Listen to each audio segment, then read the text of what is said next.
दीपे दीपो लाविला तैसा तो परुष मृगाला द्वैत न मोडत केला आपण बेपार्थ हे असो मग तेने सद्गुरु श्रीकृष्णाथे पार्थाला आले मिसळणे म्हणजे पार्थ आणि अर्जुन हे मिसळून गेले. परंतु भगवंताच्या लक्षात आला हा पूर्ण माझ्या जर मिसळून गेला तर युद्ध कोणी करायचं. मग भगवंताने त्याला पूर्ण मिसळू दिलं नाही, स्वतःसारखं केलं पण द्वैत ठेवले की त्याच्याकडून ते काम करून घ्यायचं होतं. वास्तविक ते काम कोणी केलं? अर्जुनाने मारले का ते सगळे लोक महाभारतात? भगवंताने मारले, पण हे सांगितलं कोणी?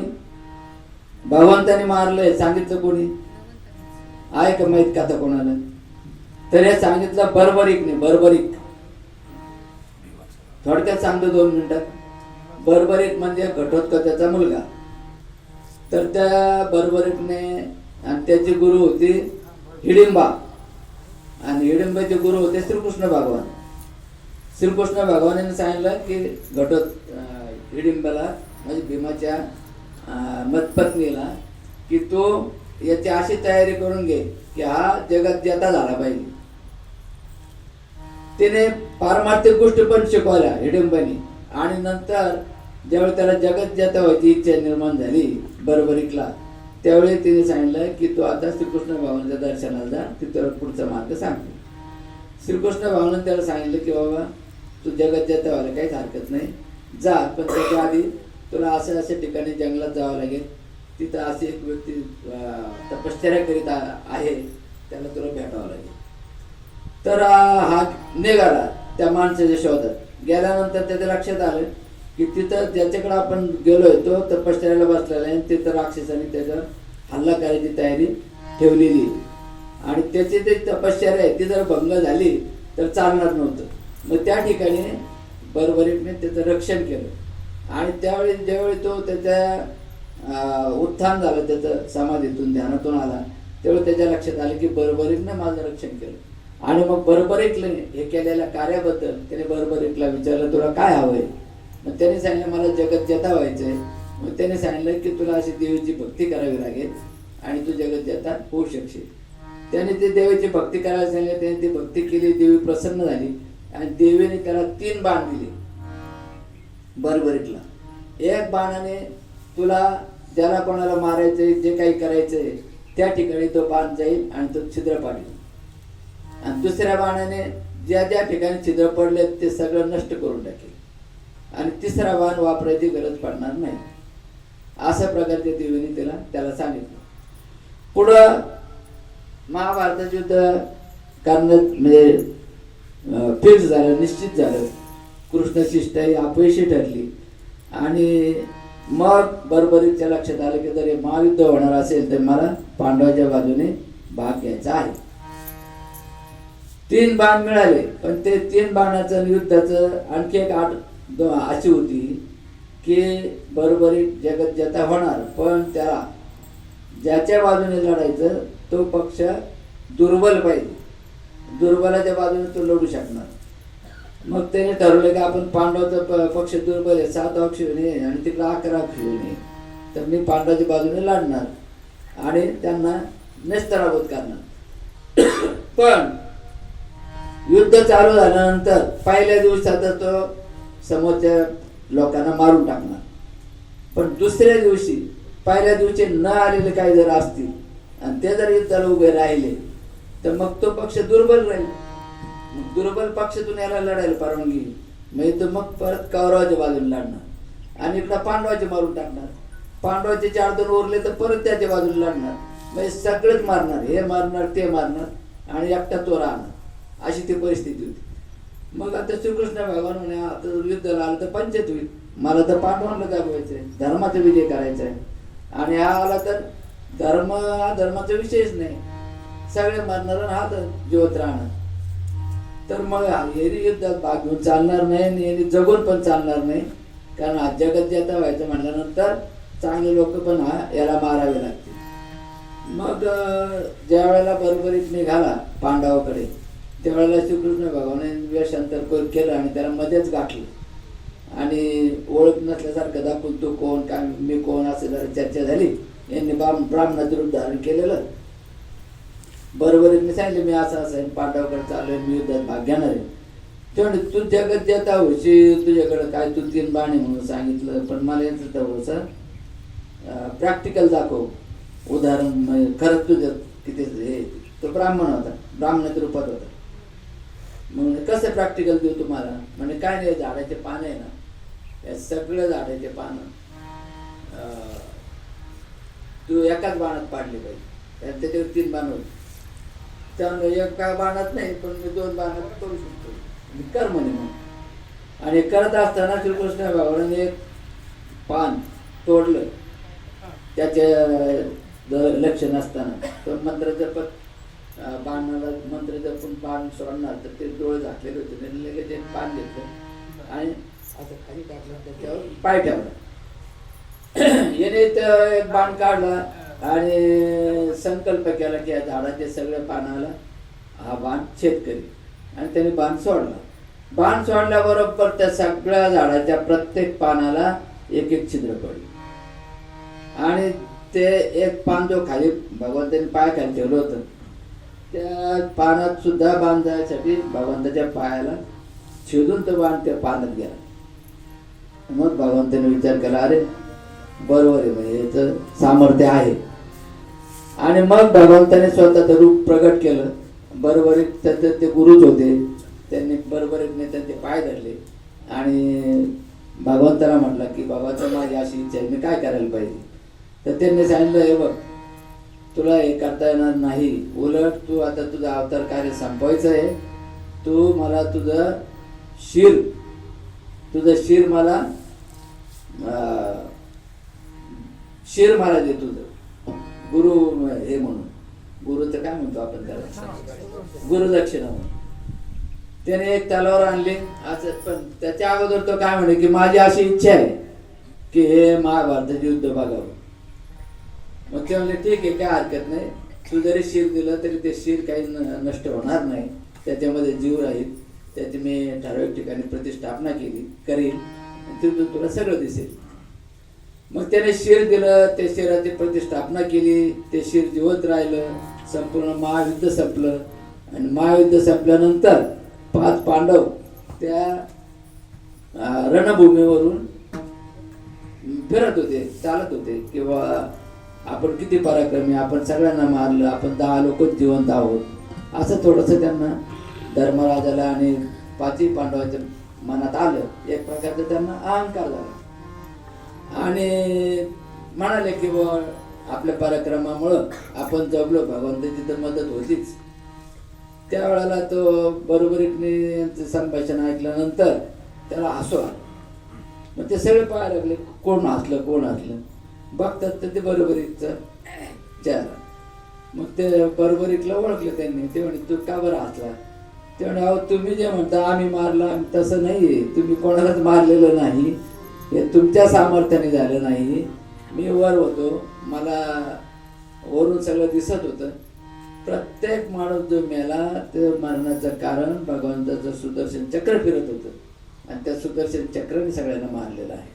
तुमचं ते कर्तृत्व नाही. हा एक कथा कशावरून सुरू झाली आपली नाही मोक्ष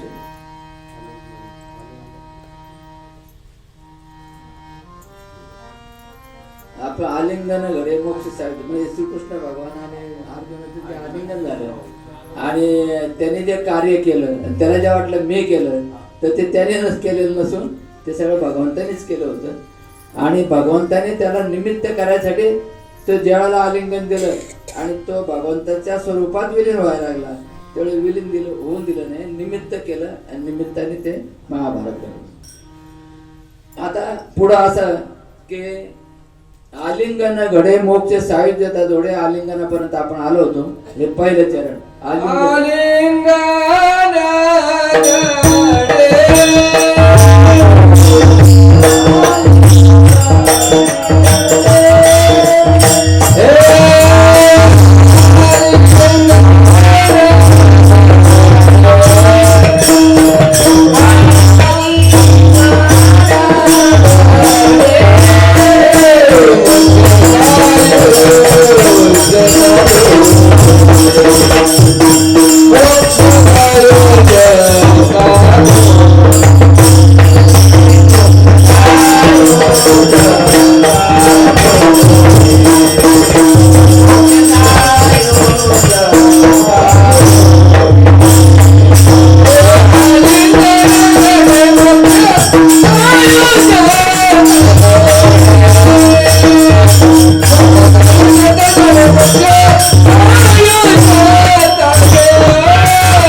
सीमा.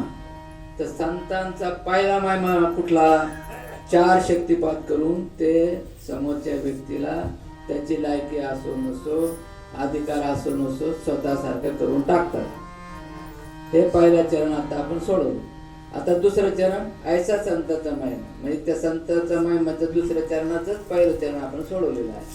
आता तिसरं चरण काय? तिसरं चरण आहे नाही तीर्थे पर्व काळा, तीर्थे पर्व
सगळे तीर्थ आणि सगळे पर्वकाळ संतांच्या पायाजवळ असतात आणि सदोदित असतात, सतत असतात. आता तीर्थाचं जे महात्म्य आहे ते तीर्थाचं महात्म्य आपल्याला कळण्यासाठी किंवा त्याचा फायदा घेण्यासाठी तीर्थाजवळ जावं लागतं. शिवाय तिथले जे पर्वकाळ आहेत ते वेगवेगळ्या तिथीला वर्षातून वेगवेगळ्या वेळेला आहे. परंतु संतांचं तसं नाही. संतांच्या ठिकाणी सतत प्रत्येक क्षणी, प्रत्येक दिवशी, प्रत्येक वर्षी ते हयात आहेत तोपर्यंत तीर्थ आणि पर्वकाळाचं महात्मा असतं. नव्हे, तीर्थ पर्वकाळ हे त्यांच्या पायामुळे आहेत. काय मुद्दा लक्षात आला का तुमच्या? तीर्थांना तीर्थपण, पर्वाला पर्वकाळ हा कोणामुळे आहे असं मी सांगतोय? संतामुळे. याला काय प्रमाण आहे? याला प्रमाण आहे की माध्यान्हाला पुंडलिकाच्या तिथे सगळे तीर्थ येतात. माध्यान्ह काळी पुंडलिकाजवळ तीर्थ येतात आणि चंद्रभागेत ते तीर्थ येतात. पुंडलिक संत आहे म्हणून तिथे येतात. आणखी दुसरं काय प्रमाण आहे? ज्यावेळी पुंडलिक महाराज त्यांच्या पूर्व चरित्रानुसार आई बापांची सेवा करीत नव्हते, त्यांना आई वडिलांना ते एकुलते एक होते आणि ते व्रात्य होते, व्रात्य उन्हाळ अशा प्रकारचे ते होते. आई बापांनी विचार केला, व्रात्य उन्हाळे कसाही वागतो, काय याचं खरं नाही, पण चला लग्न करून पाहू. आणि मग लग्न केल्यानंतर याच्यात काही बदल झाला तर बरंच होईल. ते लग्न करतात आणि लग्न केल्यानंतर त्याला जोडीदार मिळतो, बायको मिळते, ती त्याच्यापेक्षा बेहत्तर. सासू सासऱ्याचं काही विचार करायचं कारणच नाही. तसं जर पाहिलं तर आता चालू घडामोडी जर विचार केला तर आता जर मुली आईने विचारलं का ग तुला नवरा कसा पाहिजे, तर ते म्हणते हजबंड मेरा कैसा हो. आईला सांगते तुला सांगू का, हजबंड मेरा कैसा हो. पुढं जेब में उसके पैसा हो, त्याच्या खिशात पैसा पाहिजे. नंतर हाइट उसकी ज्यादा हो, हाइट ज्यादा हो. नंतर गुस्सा उसका लाइट हो, राग त्याचा कमी पाहिजे. आणखी पुढं काय, जब सास बहू को फाइट हो तब कहे जानम तो राइट हो. माझी बाजू घेणार पाहिजे. आता ते बाजू घेणं ते वेगळं राहिलं बाजूला. जर नाही बाजू घेतली तर ते महिन्यातच म्हणते मला नको हा नवरा, मला घटस्फोट पाहिजे. आता कायद्याने जर त्याने घटस्फोट घेतला, ती जर माहेरी गेली, का नवऱ्याची निम्मी संपत्ती मिळू शकते ती कोर्टातून, नाही मिळाली तर नाही मिळाली, नवऱ्याला ताण देऊ शकते. त्यावेळी तसं नव्हतं, त्यावेळी तो काही कायदा नव्हता. पण ते पुंडलिकाच्या बायकोने आपला नवरा उन्हाळे आई बापाचं ऐकत नाही म्हणल्यानंतर ते दोघं एक झाले आणि आई बापाचा छळ चालू केला. पण ते त्यावेळेचे लोक आणि आत्ताच्या लोकात असा फरक होता का त्यावेळेचे लोक तीर्थयात्रेला मानत होते. पुंडलिकाला कोणतरी सांगितलं अरे आमचं तीर्थ चाललं तमका चाललं ते म्हणत मग आपणही जाऊ. पण आता आपण जाऊ, पण आता तेवढे थोडे लाज लज्जा पण होती. आई बापाला घरी ठेवून कसं जायचं, म्हणजे लोक नाव ठेवतील आपल्याला. आता आपण लोकांच्या नावाचा विचार करत नाही, जसं वागेल तसं वागतो. पण त्यावेळी तेवढी नीतिमत्ता होती. मग त्याने ठरवलं आई बापाला घेऊन जाऊ. मग आई बापाला घेऊन जायचं म्हणजे मग काय, त्याने बायकोला घेतलं कडर, आई बापाला बांधला दोर, पुढं चालायचं, ते हळूहळू चालायचं, मग ते ओढे थोडे चालायचं. असं करत करत निम्मी सिम्मी तिथे आता त्याने केली. म्हणजे काशीपर्यंत गेला. काशी काही ठराविक अंतरावर राहिली होती, 50 किलोमीटर मैल. आणि त्याचा जो चप्पल आहे ती तुटली. चप्पल तुटल्यानंतर ते चांभारकडे गेला. चांभार म्हणजे संत रविदास महाराजाकडे गेले. ते चप्पल वगैरे शिवून घेतली. तर ते चप्पल बुडवायला ते काही लागतं, पाणी ठेवायला कठाडा काय काठोर त्याने काय केलं, ते काठोर ते बुडवले, ते चप्पल वगैरे शिवून दिली. ते म्हणे काय कुठं चालले महाराज, काय नाही चाललो म्हणे काशीला चाललो. असं का म्हणे, मग माझं काम करा, माझा एक शिवराई घेऊन जा आणि गंगेत टाका. चालत म्हणे काय हरकत नाही. त्यावेळी शिवराईला पण खूप महत्व होतं. एक शिवराई त्यांनी घेतला, चप्पल घेतली, निघा. काशीला गेले, प्रयागला गेले. प्रयागला त्याने तो शिवराई गंगेत टाकणार, तर गंगेतून वर हात आला. तिने शिवराई घेतला आणि एक कंगन दिलं गंगा मातेने. शिवराई देव देणारा म्हणून त्याला कंगन दिलं. त्याला वाटलं पुंडलिकाला आता एक कंगन एवढं भारी, रात ते माणूस नित्यमत्ताचा विशेष भाग नव्हता. ते असं ठरवलं कंगन आता मिळालं आपण विकून टाकू. ते कंगन त्याने विकलं बाजारात. सोनारीने पाहिलं हे कंगन काय कुठल्या माणसाने बनवलेलं नाहीये, अमौलिक कंगन होते. त्याला रत्न पाचू जे लावलेले होते ते नेहमी त्याच्यात बघण्यातले नव्हते, म्हणजे त्याची किंमत करता येत नव्हती. मग त्याने त्याला सांगितलं बाबा तुला किती पैसे देऊ, काय नाही ते द्यायचे ते द्या. त्याने कुठं कमावलेलं होतं किंवा काय. ते म्हणजे तसं नाही, मी जरा विचारून होते इतरांना. त्याने इतरांना विचारलं, ते त्या कंगणाचे पैसे कोणीच द्यायला, कोणाजवळच नव्हते तेवढे पैसे द्यायला इथं सराफ बाजारात. मग त्याने ते ठरवलं आपण हे राजाला घेऊन जाऊ, म्हणजे मग राजा आपल्याला योग्य किंमत देईल. राजाकडे दिलं, राजाने ते कंगन घेतलं आणि राणीकडे दिलं. राणीला दिल्यानंतर राणीने ते कंगन पाहिलं, हातात घातलं, ती पण खुश झाली. ते म्हणजे एक कंगन काय कामाचं, मला अजून एक पाहिजे. आता ते अजून एक पाहिजे. मग ते सोनाराला बोलवण्यात आलं. सोनार म्हणे तेवढं एकच होतं, माझ्याकडे कंगन नाही म्हणे, तेवढं एकच होतं आणि तुम्ही अजून एक काही पैसे आहेत की मला काही दिलेले नाहीत बाबा. नाही देतो म्हणे आम्ही, तसं काही तुला पाहिजे तेवढे देऊ, पण दुसरं कंगन आण. दुसरं कंगन मी कसं काय आणणार, त्या एका माणसाने माझ्याकडे विकायला आणलं, अजून मी त्यांनी पैसे दिले नाही. तर त्याने एकच आणलं होतं. नाही म्हणे त्याला शोध, आम्हाला 2 पाहिजे, नाही तर बनवून दे. तर म्हणून आम्ही तर काही बनवू शकत नाही, अमौलिक होतं ते, स्वर्गाधिकातून आलेलं. मग ते पुंडलिकाची गाठ घेतली त्या सराफने. ते म्हणे बाबा दुसरं कंगन ते मागून राहिले, मी काय ते बनवू शकत नाही, तुलाच आणावं लागेल. तेव्हा मी कसं काय आणणार, गंगेने दिलं ते. नाही आणणार तर चल राजा पुढे. राजाला पुढं आल्यानंतर राजाने सांगितलं तुला एक कंगन आणावं लागेल. ती आमची राणी फार बिथरली, फार मला नाराज झालेली आहे की मी एकच कंगन देऊ शकतो, दुसरं देत नाही, म्हणून तुला ते द्यावं लागेल. न दिल्यास तुला आम्ही पकडून ठेवणार. त्याला अटक केली. अटक केल्यावर त्याने मग खरं ते सांगितलं बाबा मी असं त्या माणसाकडे गेलो होतो, त्याने ते शिवराई दिला, ते कंगन माझं पण नाही आहे, ते मी माझं समजून तुम्हाला विकलं. म्हणे मग याला उपाय काय, म्हणे मला थोडी मुदत द्या, मी परत त्याच्याकडे जातो, त्याच्याकडून दुसरा शिवराई घेतो, परत गंगेला जाऊन पाहतो, मिळालं कंगन तर घ्या तुम्ही, आणि तुम्ही याच्या उपर काय शिक्षा करायची तर करा, माझ्या काय हातात आहे. मग राजाने म्हटलं काय हरकत नाही, तू त्याचा परत एक शिवराई आण, परत गंगेत टाक. मग तर संत सगळं आले पुंडलिक महाराज. मग पुंडलिक महाराज म्हणे ते असं असं मला अडचण आली आणि असं असं होत आहे, नाही तर मला ते इकडे मारून पण टाकतील. मग ते म्हणे असं आहे का, तुला अडचण आली का?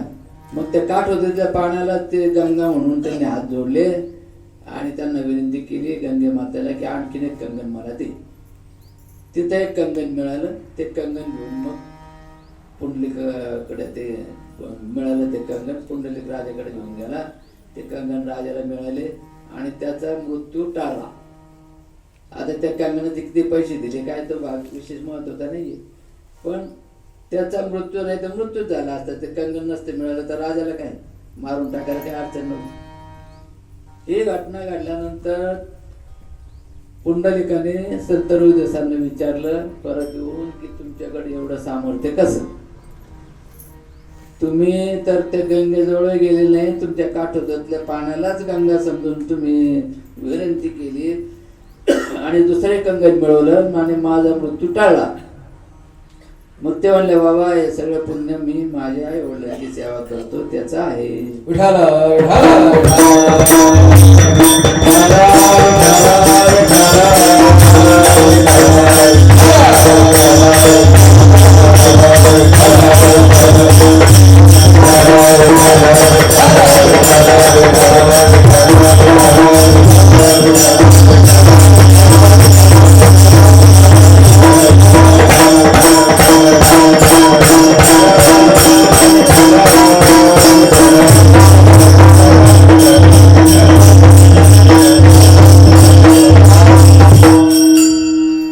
तिथून ते पुढे निघाले. पुढे तीर्थयात्रा राहिलीच होती, पुढची तीर्थयात्रा.